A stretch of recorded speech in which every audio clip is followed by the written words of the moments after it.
ಈದಿಂದು ಹಬ್ಬದು ನಾನು ಇಡೀ ಬೀದರ್ ಡಿಸ್ಟಿಕ್ ಎಲ್ಲ ಜನಗೆ, ಎಸ್ಪೆಷಲಿ ಮೈನಾರಿಟಿಗೆ ಮತ್ತು ಎಲ್ಲ ಅಣ್ಣ ತಮ್ಮರಿಗೆ, ಯುವಕರಿಗೆ ನಾನು ಶುಭಾಶಯಗಳು ಹೇಳ್ತೇನೆ. ಈದ್ ಮುಬಾರಕ್ ಅಂತ ಹೇಳ್ತೇನೆ.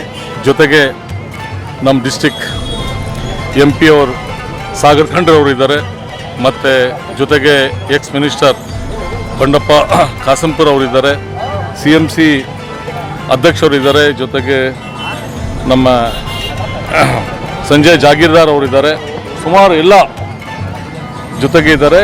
ಯಾವಾಗಲೂ ಇಲ್ಲಿ ಈದ್ಗಾ ಇದೆ, ಈದ್ಗಾ ರೋಡ್ಗೆ ಒಂದು ಟೆಂಟ್ ಹಾಕಿ ಎಲ್ಲ ಜನಗೆ ಎಲ್ಲರೂ ಭೇಟಿ ಮಾಡ್ತಾರೆ, ಶುಭಾಶಯಗಳು ಹೇಳ್ತಾರೆ. ಅದ್ರ ಸಲಗೆ ನಾನು ಎಲ್ಲ ಯುವಕರಿಗೆ, ರೈತರಿಗೆ, ಎಲ್ಲರಿಗೆ ರಂಜಾನ್ ಈದಿನ ಹಬ್ಬದ ಶುಭಾಶಯಗಳು ಹೇಳ್ತೇನೆ.